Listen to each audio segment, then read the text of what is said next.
because I know that's something that I'll forget very, very quickly once we get into it. But what we're going to do for the first little bit, just kind of wait for everyone to trickle in until about 10:35-ish, and then get going. Because as I was doing a couple run throughs with this, there's a lot of information that I want to get through. So I want to make sure that I have time and that I'm mindful of um, everyone's time here. Because if it were up to me, I'd be here for a few hours.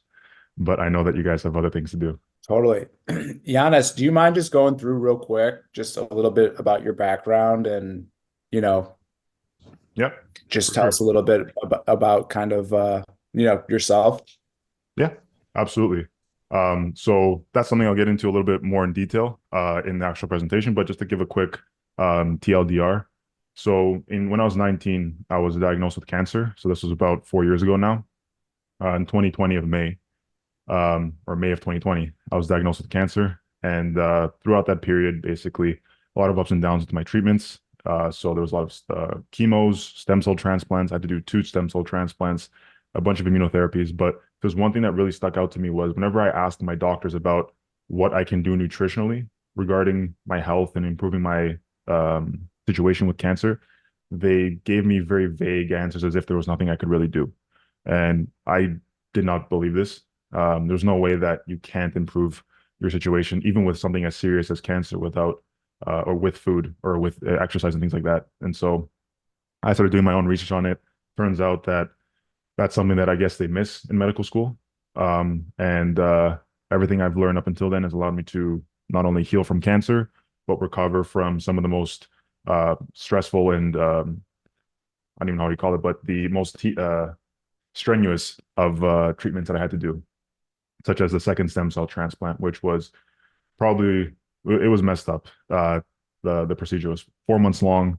I lost 30 pounds in a month, in the first month because of the actual transplant, and yeah, it took a while to recover. I had to be in the hospital for a month and then a hotel for 3 months afterwards, so I could be close to the hospital because it wasn't in where I live, the hospital in Canada. So yeah, it took a long time. Had to basically relearn how to walk a little bit because I was bedridden for so long. So yeah, everything I've learned is basically stuff I've used to help myself. And it's almost frustrating to sit with all this information and not share it in some way to other people. So this is my attempt to share it with as many people as possible.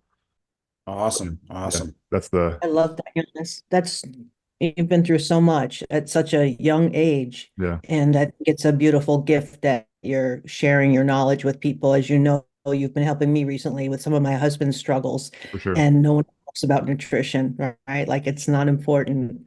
Hmm. So what you're Absolutely. doing is very needed. I appreciate that. I appreciate that a lot. Thank you. Thank you. So yeah, Of I course. I do hope that I can if but my goal from these presentations is that people can walk away with at least one or two things that they can think, you know what, I might start doing this. And if that's the outcome of at least one or two people here, I know that I've it's a success on my end. All right, let's uh let's cut to the chase. Let's get into it. So, 1 second, let me get myself organized. Cool. All right. I gave some background for everyone here, but I'll quickly restate it just so that in a bit more depth as to why I'm posting content on LinkedIn and why I want to make these presentations. So, um, back when I was 19, as I mentioned, I had cancer, stage 4 Hodgkin's lymphoma was a diagnosis. Basically, they found a russet-sized potato tumor next to my heart, about right here. And it was a scary thing to be told. And like I mentioned, being told by the doctors that there wasn't really anything I could do nutritionally to improve my situation with cancer, that didn't sit well with me. And instantly that day, I went home and started researching and instantly found certain things that people have been speculating can actually help against cancer. And so after going down that rabbit hole and finding out as much information as possible, I started to apply it to myself because, well, I had no other choice. It's either I stick to the doctor's advice, which is basically sit and do nothing, or I can try things on myself and potentially feel some benefits. And that's exactly what I did.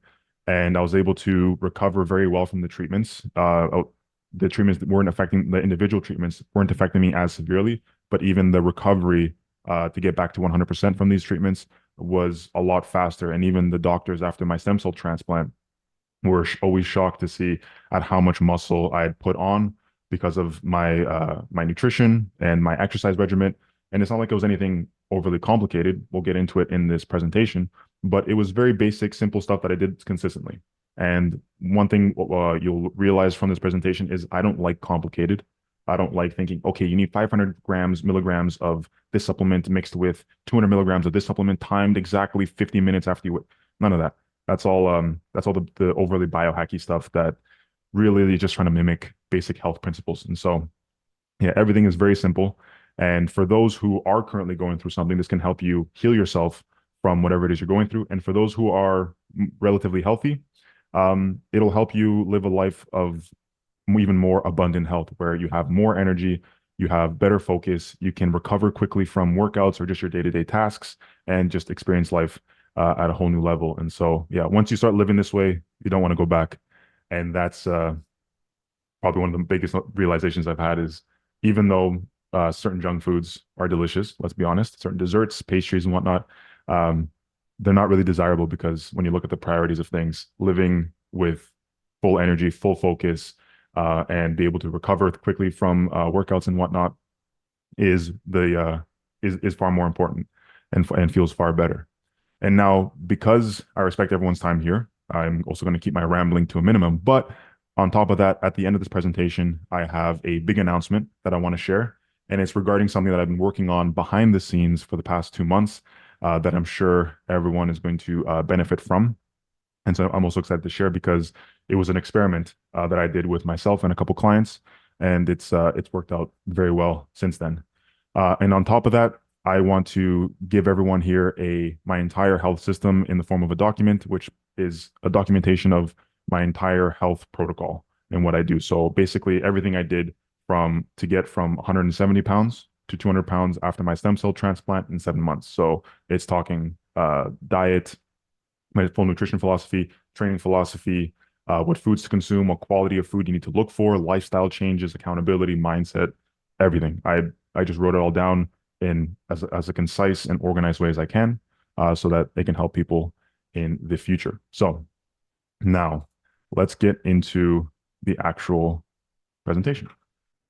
So this is going to be the recipe, or my recipe at least, for how to live without stress. So it's a step-by-step guide to reduce stress and live without disease. Okay. And as we will talk about, the two are very correlated. But to start, the most important part is just relax. Don't stress. All right. Thank you for coming. That's the entire presentation. If you have any questions, no, I'm kidding. I wish it was this easy. That would make life a lot better, and also limit a lot of disease and other problems that come from stress. And so just want to quickly preface is that this is not going to be about the psychology or the cognitive gymnastics that can be involved with minimizing stress, like reframing and things like that. This is going to be on how we can do basic healthy nutritional protocols to improve our health. So let's get started. The first thing I want to talk about is how stress damages the body, because when we understand how stress damages the body, we can then understand what we need to do to improve it in the future. And to start, this is going to be the scary part. Stress affects every system in the body. And, I know this is not an anatomically correct image of a human, but it affects absolutely everything. And these are all the issues I could come up with within a minute off the top of my head, of things that are very common to a lot of people and that we're all familiar with in some way. And so to go off the top, cardiovascular disease.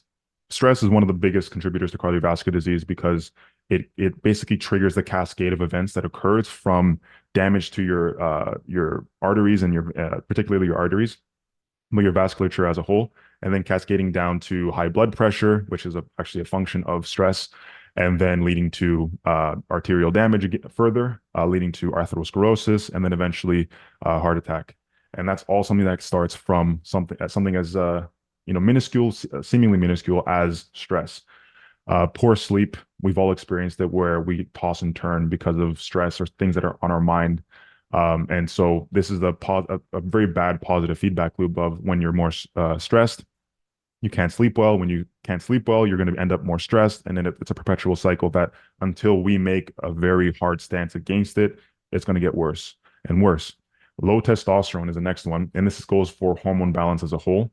But testosterone and stress are very inversely correlated because the stress hormone cortisol, whenever it's elevated, testosterone is not going to be high, and it's because there's two reasons. One is because it's a resource problem. Cortisol and testosterone are both cholesterol-backed molecules, which means that cholesterol is necessary to build them. If our body is spending resources making cortisol rather than testosterone, we're going to run out of resources, and it's going to prioritize the cortisol over the testosterone. The second thing is that when we are in a stress state, we are in a fight or flight state. So this is or what's called our sympathetic state. When we're in the sympathetic state or fight or flight, we're not thinking about rebuilding hormones and recovering and repairing. We're thinking about being ready and alert for whatever impending danger our body is preparing us for. So because we're in this fight or flight state, we're not going to be able to, our body's not going to be focusing on, let's make sure our hormones are optimized. It doesn't care. It's focused on not dying, essentially, when you really regress it. And so in order to build testosterone, we have to be in a rest or digest state. And this leads to our next one, which is digestive problems. Because again, we're not in this rest or digest state, our body is not going to be sending blood to our digestive system. So our digestive system is going to be far less efficient at absorbing nutrients. Not to mention that we're going to have digestive issues. We're not going to have a big appetite. So we're not going to be able to nourish ourselves properly, even when we're in a stress state. Next is inflammation. Inflammation is basically when the body tries to solve or attack something within the body. Sometimes it'll attack itself, but it's more so in the aim to heal something. But one thing I'll touch on is that inflammation is a very early stage of an immune response, which is typically a healing response. And in order to go from inflammatory to then recovery, we have to enter that rest or digest state. But when we have chronic inflammation, that's kind of when we're in this agitated beginning stage of healing. And that over time can cause a lot of damage to the body rather than actually repair something. And then next, we talk about weak immune system. And like I mentioned, you might be thinking, well, we have an overstimulated immune system causing inflammation. How can we also have a weak weak immune system? And that's because with a weak immune system, or when we're in a stress state, we're not in a rest or digest situation to repair our immune system. And plus, like I'll talk about in a sec, we use up a lot of nutrients when we are stressed. And we need certain nutrients to build and support our immune system, like certain vitamins and minerals, like I'll get into.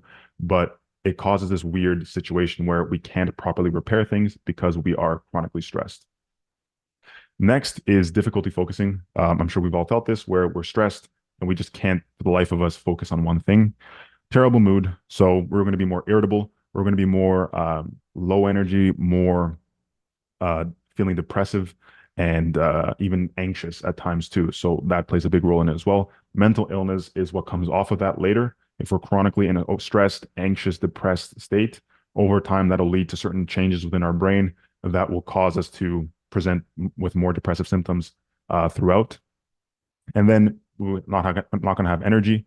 That's again a function of the nutrients that we deplete from the body.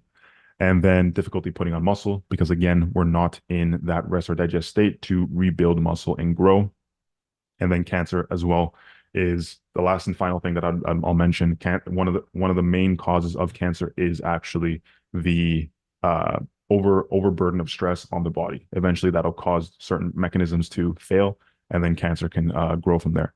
So I just painted a pretty scary picture, and it's going to get a little bit scary, but there's a caveat. It's not just stress, it's chronic stress. So whenever we have bouts of stress that don't end, then that's when we really have problems, right? Stress on its own is not necessarily good or bad. It's kind of a neutral, depends on how you use it. So if there's a stress that starts and then ends at a certain point, it's not that bad because we can then rest afterwards. But when we don't get a break from it, our body starts to break down. It starts to struggle to keep up because it uses a lot of resources. It causes a lot of damage to the body. And that's what then leads to health problems. That's one thing I really want to make clear is that it's not just stress, it's chronic stress. That's really the enemy here. Now, how does stress deplete the body? The mechanism for this is because your body burns through nutrients twice as fast. Like I mentioned, whenever you're in a stressed state, you're in a fight or flight response. You're ready for for action, basically. Your body's going to be burning things at a much faster rate just so that it's always primed and ready. The problem is that eventually it'll run out. Then on top of that, to make it a full catch 22, you can't absorb things as well because like we talked about, your digestive system is not going to be as efficient. So you're in this like limbo of burning through resources very quickly and not being able to um, replenish those resources. And so the nutrients that you'll struggle to absorb are things that you need in order for proper maintenance of stress or proper managing of stress, which is things like vitamin A, your B vitamins, so vitamin B6, 12, and so on. Vitamin C, which is as we might know, is very important with immune system. Vitamin D, also very important with immune system. Magnesium, zinc, calcium, all of these things are very, very critical. And so when we can't absorb them and when we burn through them too quickly, we struggle. And last but not least, to further hammer that nail in the coffin about how scary this can be, is it can lead to burnout. Chronic stress is what leads to burnout. And everyone talks about burnout as a function of working too hard. There's a slight caveat with that, which is you can work very, very hard and at your limit for a long period of time. The key thing is to properly manage your body during that time, which is the one caveat that not many people talk about. And that's what I'm going to get into today. But when you're in this burnout state or about to burn out, you'll be feeling like you're depleted, energy is low, mood is off, it's hard to focus, you're always getting sick because your immune system is going to be weaker, you're more emotional, again, because of mood, but also because things are hyperactive in your brain. Your amygdala is a part where it's going to be overreactive, and that's like the anxiety stress center of the brain. And it'll lead to a low quality of life. So things are not going to be as fun for you. Eventually, you will burn out if these things are not managed. So if you are feeling any one of these things, the rest of the presentation is going to serve to help you lower these. And then even if you're not feeling any of these things, this presentation is going to help you make sure you don't ever have to experience these things, because anyone who's burnt out will know that it takes a complete 100% reset to recover.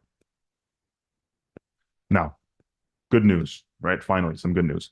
Burnout can be reversed and you can live without chronic stress. And so if you're feeling burnt out or like you might be burnt out, you can live without stress and you can feel a lot better. So let's get into how to do that today. So how to start living without chronic stress today, right? There are 3 areas for stress management that I want to get into. There's nutrition, which is providing your body with the nutrients to heal and reduce inflammation. There is positive stress, which is using stress to fight stress. This is one of the few instances in what we know where we can use fire to fight fire. Usually that's not the answer, but in this case, it is. And then recovery. So taking time to allow your body to recover from stress. Huge, very, very important for actually getting through a stressful period of time. So let's get into it. Nutrition. The one thing I want everyone to take away from this presentation with regards to nutrition is that quality is king. So before we get into, what kind of diet, like vegan, carnivore, animal-based, whatever, macros and calories and all that stuff, quality beyond reasonable doubt is the most important part. So this is why I always recommend people buy the highest quality food that they can afford. And so if that means you can buy, grass-fed, grass-finished, where they play, Mozart for the cows every day to get it for whatever reason, but to make the best quality meat, then that's the one you get. If you get the best thing you can get is just a good quality grain finished, get that. Because making sure that you're getting the best quality food is ultimately going to be what helps you the most. Now that we have that covered, there's 5 main food groups that I want to get into. There's meat, eggs, dairy, fruits, and vegetables. The reason why I pick these are because there's 2 reasons. One is because to me, they seem to be the most evolutionarily congruent with humans.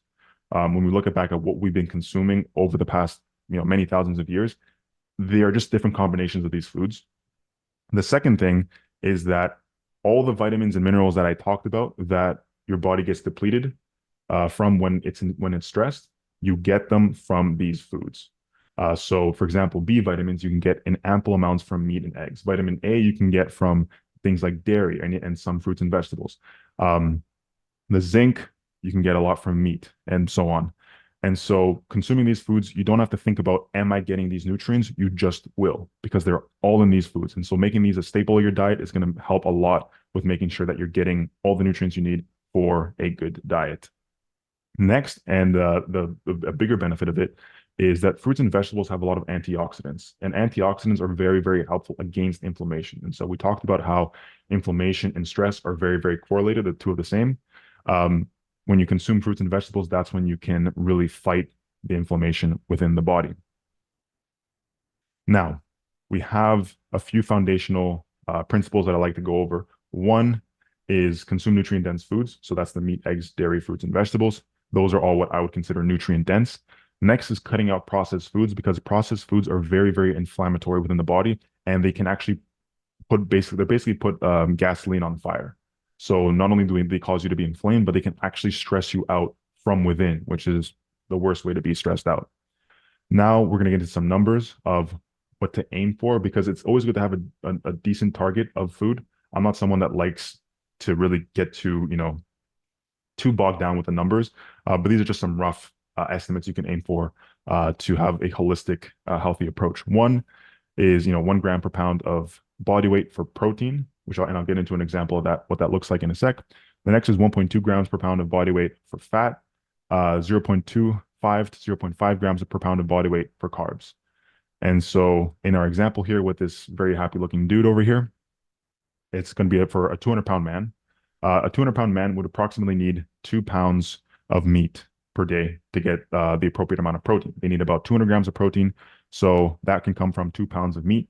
And the estimate I like to go with, which is not 100% accurate, I will say, but it's accurate enough that you don't have to really sit there and weigh things and all that kind of stuff. But 1 pound of meat is approximately 100 grams of protein. And so if that's the estimate you go with, and this is for fatty meat as well, it works out pretty well. For me, that's what I like to do. I don't like to worry about numbers too much. I just like to eat personally. Next is 4 to 5 eggs per day. So this is where you're going to get lots of more protein, but also good fats, vitamins, and minerals from the eggs. Avocado, great source of fat as well. 1 to 2 bowls of fruit. This is going to be a good source of antioxidants and of carbohydrates. And then also 2 cups of milk or 100 grams of cheese. Cheese actually is very well correlated against cardiovascular disease, especially if it's a high quality Parmigiano Reggiano, which is it's not Parmesan, it's Parmigiano Reggiano, which is the actual cheese from Italy. Go with that. Don't go for the fake stuff, the Parmesan, which is a ripoff of it. And then interspersed in throughout here, you can add vegetables to your liking. So you can saute some veggies with your meat or just have them separately if you like making a salad, anything of the sort. This is roughly what it would look like, assuming a 200-pound person. So you can adjust this based on your weight. So the two biggest things to cover, and the goal from this was to basically have foods that nourish the body, but then also lower inflammation within the body. So we want to put out that fire of an inflammation that is in the body. And that's all done through basically the 5 foods, getting them in the highest quality, and then adjusting them based on your weight and your goals. Next up is positive stress. And this is where we're going to be fighting fire with fire. But exercise is king. There's no question on this that exercise is by far the best thing you can do for stress, but also for health in general. And nutrition is also a big part of it, but exercise is I studied kinesiology in school. And in every course, when we talk about a problem that occurs from some aspect of health, the answer is always exercise. So with cardiovascular issues, exercise. With metabolic issues, exercise. With mental issues, exercise. It's undoubtedly the one common theme without everything. So incorporating some form of exercise throughout the day is very important. And this doesn't mean pumping iron in the gym. It could mean going for a walk. It could mean doing some stairs. It could mean swimming. And so we're going to get into that right now. This is a quick high-level overview of what to do, what to aim to do. And it's about 3 to 7 times per week of moderate to high intensity exercise. And so what moderate means is afterwards you've broken a sweat, you're huffing and puffing, but it's not like you can just walk out of the gym, no problem. High intensity is where you need like a half hour afterwards to recover. But doing so 3 to 7 times per week, and then accommodating for rest as well, because remember, exercise is a stressor. So if you exercise too much, you're just going to be shooting yourself in the foot. So 3 to 7 times per week, moderate, high intensity. It's going to be very, very important to fight stress. And this can be done by resistance training, cycling, sprints, HIIT workouts, boxing, MMA or MMA training, or playing sports. And like I mentioned, things like swimming, things like walking, hiking, just doing some stairs, maybe just doing some push-ups on the ground. All of that is very helpful against it. And so as long as you pick 1 to 3 of these and you just keep doing them, you never stop, you will be getting the benefits of exercise. No question about it. And now just a couple principles that help even further make sure that you are benefiting from exercise as much as possible is intensity is key. So what I mean by intensity is going to either muscular failure, which I mentioned here, muscular failure or nervous system failure. And so if you can do muscular failure, that's when you can do more often. So going 2 or 3 times per week to muscular failure, where you're trying to contract and lift something, but you just can't. Nervous system failure is when you're doing very, very high weight, like a very, very high load, so a high weight for very few reps. And that's mainly because you're taxing your nervous system. This I would recommend doing just once per week, especially if you're already stressed out. You don't want to fry your nervous system and then continue to do so because that'll just put you in a hole. But making sure a little bit of that is going to be very helpful. Then training the entire body is also very important, not just focusing on upper body and not just focusing on lower body, because I know that oftentimes women will focus primarily on their lower body and not do anything with the upper body. Doing the full body is very, very important. It doesn't have to be all at once. It can be you do your upper body one day, your lower body then the next day, and you can balance it out that way. Plus, when you do things with your lower body, a big benefit of it is that it has a higher, a greater improvement against stress because of the fact that it is harder. And then the last thing I want to mention here is having a mix of resistance training and cardiovascular training. So what I do and what works best for me, at least for right now, with the fact that I can't do much more with my hips, for context, I had a procedure in September. But what I do is I have 2 to 3 times per week, I'll do my resistance training, and then I'll also just go for walks twice a day. And that for me is the perfect balance between resistance training and cardiovascular. And now a bonus is cold plunging. And so for this, there's a bit of a caveat because there's some people that say this is God's gift to health, and then people that say that this is the dumbest idea you can do. I think that somewhere along the middle is the truth, where it can be very beneficial for you, but it's also not something that you should be doing every day, year round. I think it should be used as an intervention to help with stress, because it's a massive stressor to make yourself cold for a minute or two, especially close to zero degree temperature or close to freezing. It's a very big stressor. Your body thinks it's dying. And then afterwards, when it realizes that it's alive still, the stress level just decreases significantly. And so using this very sparingly to help against stress can be beneficial. So bring the water down to as cold as you can manage. So like a little bit above freezing. So whether that be 5 degrees Celsius or about, 38 to 40 degrees Fahrenheit is a good range. And then doing it for 1 to 2 minutes max. I know that a lot of people are, they like to try doing it for 5, 6, 10 minutes. And to me, that's a waste of time because you get all the benefits in within the first 2 minutes. So it's not really worth doing it. So 1 to 2 minutes is a good idea. You can also do this with cold showers, or even if you live in a cold climate. I know I live here in Canada. We had some -5s, some -10s the past week. Standing outside also works very well. And that's free because you don't have to pay for water. But cold plunges can be very beneficial, just not all the time, because you can eventually make yourself numb to stress.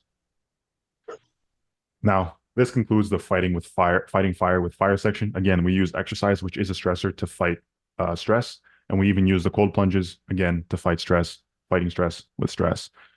It's funny how it works, but it does wonders for you. Next is recovery. So this is what I'm calling the anti-stress.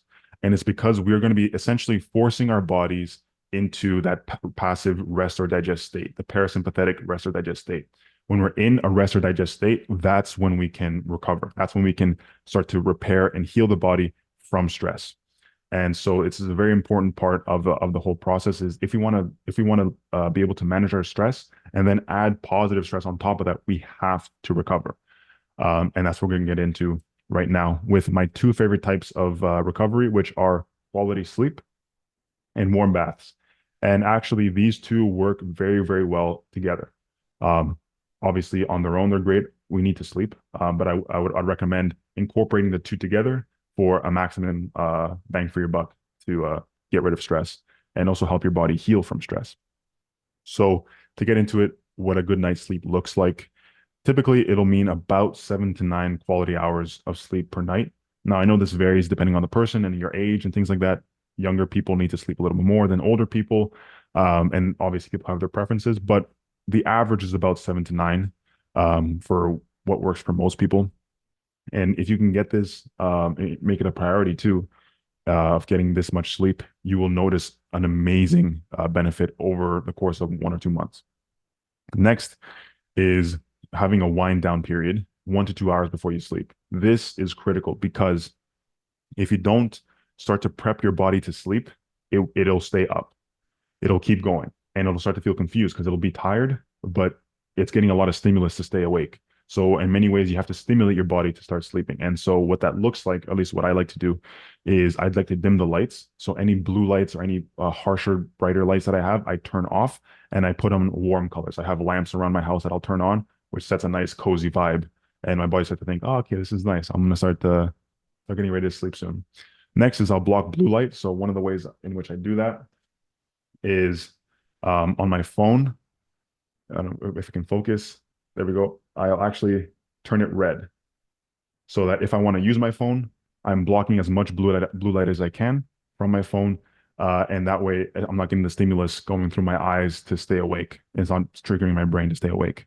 Next is I'll read a book. And this is actually a very good metric way for me to know how tired I am because at some point, every time I read at night, I'll get to a point where I don't know what I read. I'll read a full page. I'm thinking to myself, wait, how do we get here? I'll have to go back a couple pages to understand what happened. So that's when I know, okay, put the book down and then go to sleep. And then things like journaling is also very good. Reflecting on the day, planning out the next day is very, very beneficial, at least for me. And then sleeping in a cold room also helps a lot. The number everyone throws around is about 68 degrees Fahrenheit, which is, I think, a little under 20 degrees Celsius, I believe. I'm not too sure. But if one thing that helps with that, if you live in a colder climate, if you open up the windows a little bit, crack them, let some fresh air in, it's very, very nice to sleep. And then you get more cozy underneath your blankets, which is always a treat. Then last but not least is sunlight first thing in the morning. So this has two benefits. One is that it wakes you up throughout the day. The sun stimulates your brain to start turning on. But then also when your body no longer gets the stimulus of the sun, later in the day, it'll start to relax and it will trigger your sleep routine, basically. And so if you incorporate all these things, even just a couple of these things to basically tell your body, hey, start getting ready to sleep. This like it's nighttime. I'm not going to do any more work. You don't have to worry about thinking too hard or working or doing anything. It'll help a lot. It'll help tremendously with actually getting you to sleep. And so you'll realize that the time it takes from when you first lie down to when you sleep goes down significantly. And so I highly recommend incorporating this. Now, for the warm baths, this is something that works very well in conjunction with your routine, with the nighttime routine. So if you can incorporate it at least once a week, very beneficial. But basically what this looks like is you want to do 40 degrees Celsius for 45 to 60 minutes or 104 degrees Fahrenheit. And this is the water that you want to have set to that temperature. And the reason why is because when you heat your body up, you're essentially inducing a fever. And because this is a short fever that once you get out of the water, you're not going to have it anymore. Basically what it does is it triggers your immune system to heal everything within your body. And so any inflammation you have in the body, it'll force your body into this more passive rest or digest state to go out and clear it up and heal it. Even if you have any illness going on, if you have a cold or some infection of some kind, that's when your body will also get in and start to heal get rid of any pathogen that's in there. And so basically you're forcing your body into a healing and recovery phase by putting yourself in a warm bath. So doing this again for 45 to 60 minutes, this only really has to happen once a week and you'll get tons and tons of benefit from this. You'll not only is it just relaxing on a more mental level, but your body will be in a prime state to recover. But then afterwards, if you do it at night and you go to sleep, you will wake up and feel like $1,000,000 because your body has gone through and has had a period of time to just clear everything out within the body. And if anyone's wondering, you can do it up to 4 times per week. More than that is a bit excessive. So yeah, doing it 4 times per week is the most I'd say you have to do it. But once per week, plenty of benefit from it. And so on a Friday night, After you come home from work, maybe you go for a walk, do some exercise. You can make yourself a nice meal. You can eat, enjoy it, and then fill up a tub, put on your favorite Netflix show, sit there for 45 minutes and have a nice little night, a little bit of me time. Uh, you can't go wrong with that. And then last but not least, for anybody here, I just want to put this as a caveat because I will be distributing this video. If you are trying to have a baby, particularly as a man, you don't want to be doing this too much just because it can impact sperm motility. So just as a quick say, if you're trying to have a baby, avoid this, focus on the other stuff, and you will still have just as much benefit. And so that concludes the presentation that I have for you guys. I know that it took it took almost a little bit longer than I expected, but we're actually making pretty decent time. And now I want to share the quick announcement because that's something I've been pretty excited about. But before we get into that, I had to keep this pretty concise just because there's a lot more we can get into with specifics on each one, but this gives everyone at least a high level overview of what to do, but not exactly how to do it because I only had an hour and I want to save some time for questions if anyone has. So we couldn't quite get into, how to source food and how to properly plan out workouts and intersperse them with cardio and things of that nature. So that could be something I talk about in the future, training. But it is also something that I have in the document that I'm going to share with everyone here. But now for the big announcement that I'm excited to share. It is for the past 2 months, I've been running an 8-week high performance health challenge where I, along with my clients, have been participating in daily actions to improve our health, our physique, and our performance. And so at the beginning of the challenge, we pick a goal, an individual goal that we all have that have to achieve. And then by the end of the 2 months, we have to achieve it. And so we have these daily actions that we do that are all conducive to our health, our performance, our well-being, and obviously this goal that we have.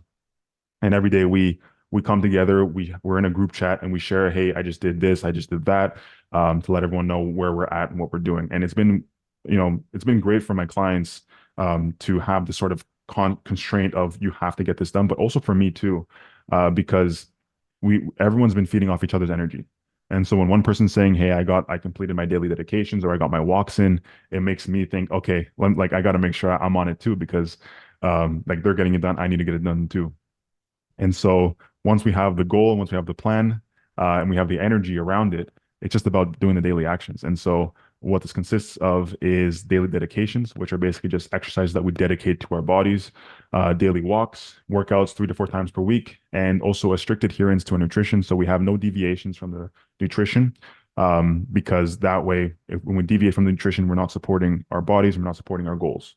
And so this means things like no alcohol, no, other recreational drugs like weed or nicotine, no processed foods, things of that nature. And so everyone's had very, very big transformations within that time. And even in myself, I'm looking at it now. I have a board behind me where I've been ticking off how many push-ups, pull-ups, and squats I've done. And I think I've done close to 1,000 pull-ups in the last almost 2 months now. I've done, I think, close to 4,000 some push-ups, which is crazy. I've never done that much in my life, but the results from it have been incredible. And so the way I like to think about it is that it's an incubator for basically life-changing results in just 8 weeks. And so all along the way, you will have me and other clients who are doing it alongside you to best support you. And there'll also be weekly group calls that we have where we get to share wins. And it's just as beneficial to me to hear my clients mention what they've done as it is for me to, share a couple things regarding health and how they can best be supported. And so, yeah, it just builds a positive momentum and an upward spiral for everyone.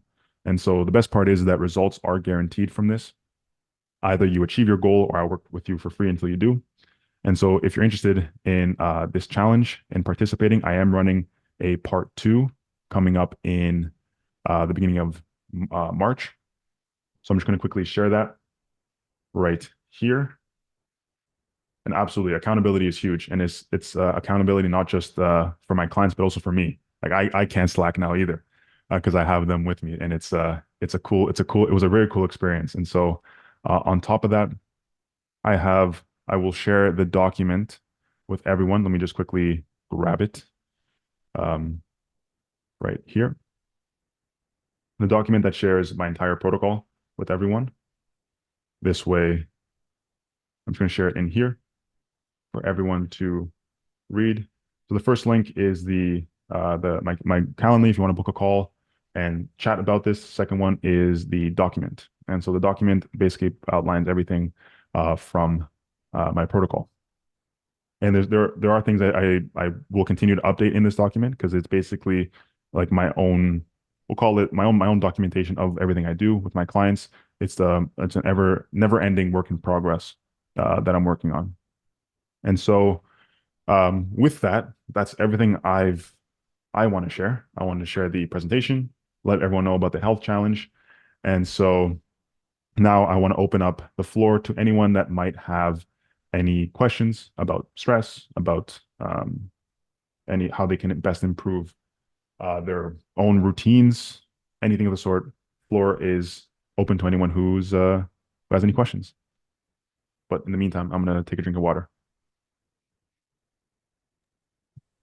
Giannis, I was going to ask if you could speak about raw milk, because Yes. I know when we were talking about my husband, you had recommended some places where I could purchase it. Could you Yeah, talk about benefits of raw milk versus regular, for sure. milk we buy at the grocery store? Yeah, this is a topic I like.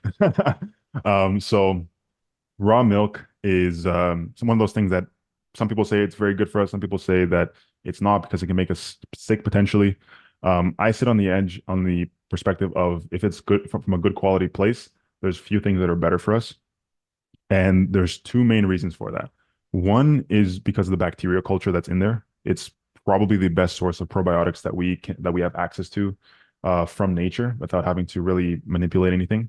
It comes straight from the cow and then we drink it, right? It's not like it's because even with fermented vegetables, which are also a good source of probiotics, that's where we require some manipulation of the food. But with raw milk, it's just the way it is. And the benefits of consuming these probiotics is that we replenish our gut microbiome, and our gut microbiome is responsible for a whole bunch of processes, and not even just and obviously just digestion, but things like, and this is one thing I learned recently, which is it trains our immune system. So a big reason why people have autoimmune issues is because they don't have the proper gut microbiota to train the immune system to teach it this is good bacteria. We should just keep this in control, make sure it doesn't go to the wrong place, and this is bad bacteria. And so a lot of reasons why people have autoimmune issues is because when they were younger, either they weren't breastfed, so they were consuming formula, and there's no probiotics in formula. But on top of that, they weren't consuming enough probiotics in their diet in the form of dairy. And so when we're getting dairy from good quality sources, that's when we get the most benefits from it, and we can rest assured that we're not going to have as many of the downsides. The second thing is that when we pasteurize milk and when we cook foods in general, we alter the molecular structure of things like protein, carbs, of the fats, and also the micronutrients in there as well. On top of that, most foods actually have enzymes in there, and which is a big it's a big supporting statement for raw diets. So even whether it's raw meat diets or raw vegetable diets, the fact that foods themselves contain enzymes that your body can utilize to digest the foods is one of the reasons why raw diets are very much recommended by a lot of people. But when we get raw milk, it has the lactase enzyme along with other enzymes in there that can help you digest the milk.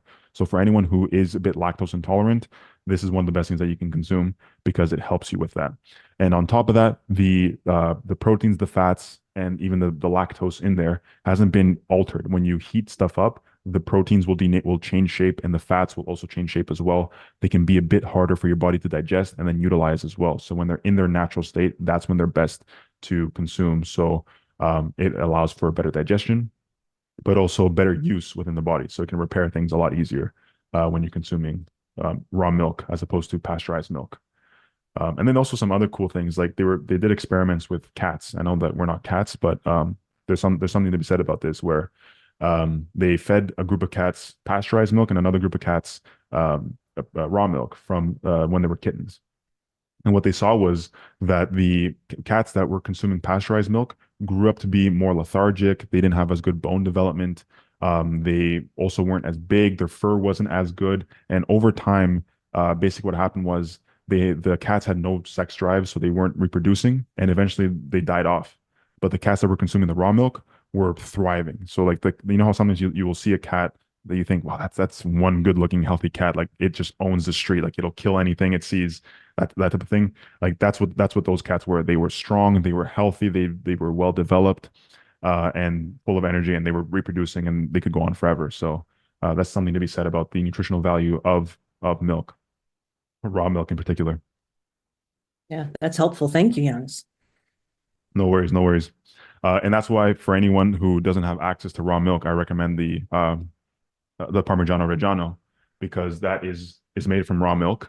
And I know here in Canada it's illegal to get raw milk, and so I don't even have access to raw milk. But I know when I went to visit my brother in California, that was one of the first things I did was I Instacarted raw milk to his apartment to get it to try it, and it was like it not only tastes better, but you feel good on it, right? Sometimes with even me with pasteurized milk, you do feel a bit of a you feel it's a bit your body has to work a bit harder to digest it. But with raw milk, there's a bit more ease of digestion. And so, yeah, for anyone that doesn't have access to raw milk, raw cheese in the form of Parmigiano Reggiano is very, very good. Plus, for some reason in Canada, raw milk is illegal, but raw cheese is not illegal. So I know there's some brands I've found from Montreal that that are raw from raw milk. And so I'm very confused. Why not just open it up to all dairy? But that's a separate that's a separate rant for another video or for another training. But does anyone else have any other questions? I know that one thing that can be sometimes tricky is navigating how much to train and when to train and things like that. With regards to when to train throughout the day, I like to train as I like to have training as a break in the day.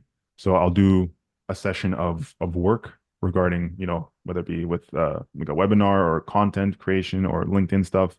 I'll have that in the morning and then I'll work out and then I'll go off the rest of my day and do other work that I'm doing. This is one way I find it breaks up the day very nicely. And also it gets me moving, gets me outside, and so I get some energy from it.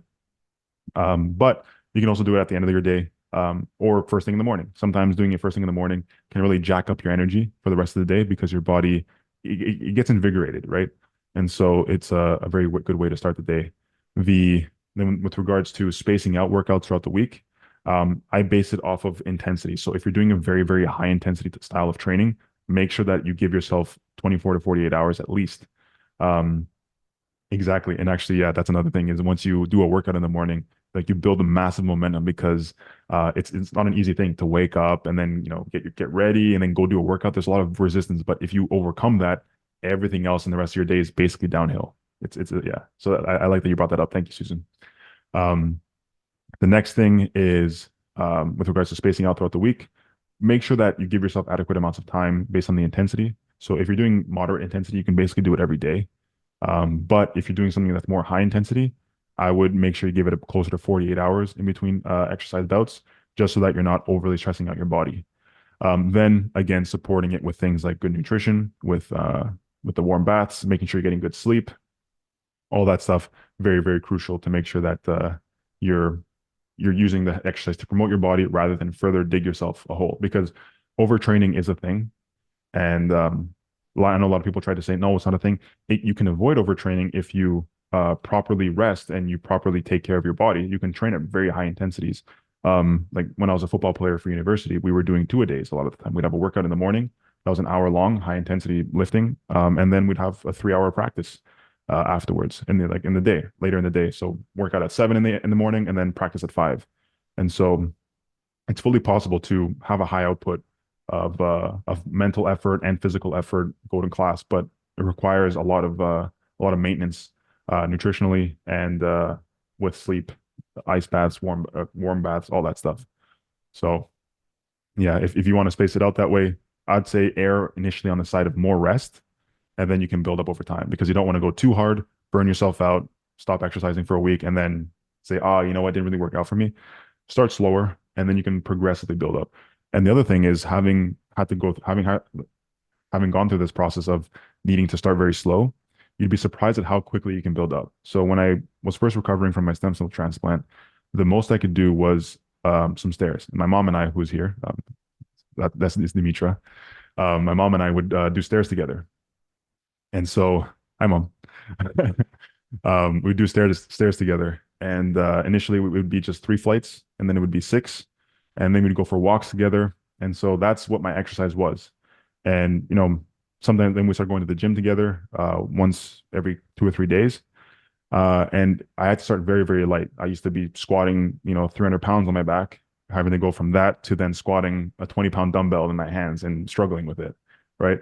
But because I just kept doing it and doing it when my body felt ready, within a couple months, I was able to start actually squatting some decent weight.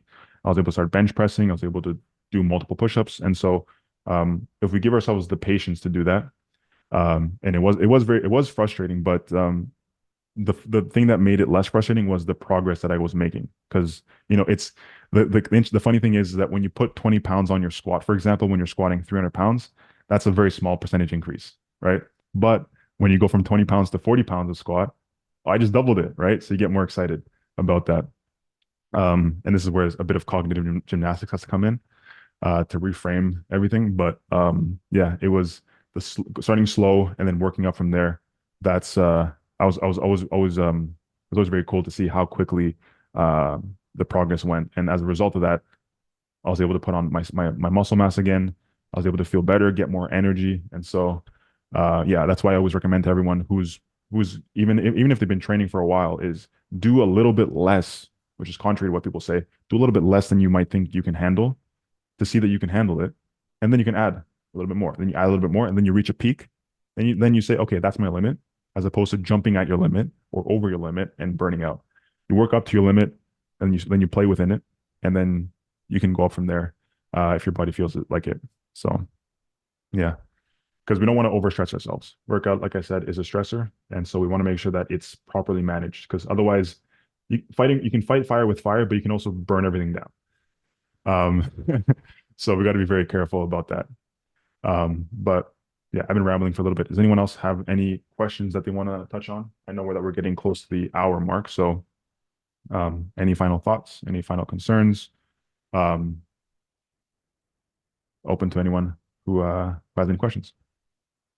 Just just a big thank you from me. I mean, this was really, really great. You had another participant, which was my husband sitting in the room listening. Oh, So, nice.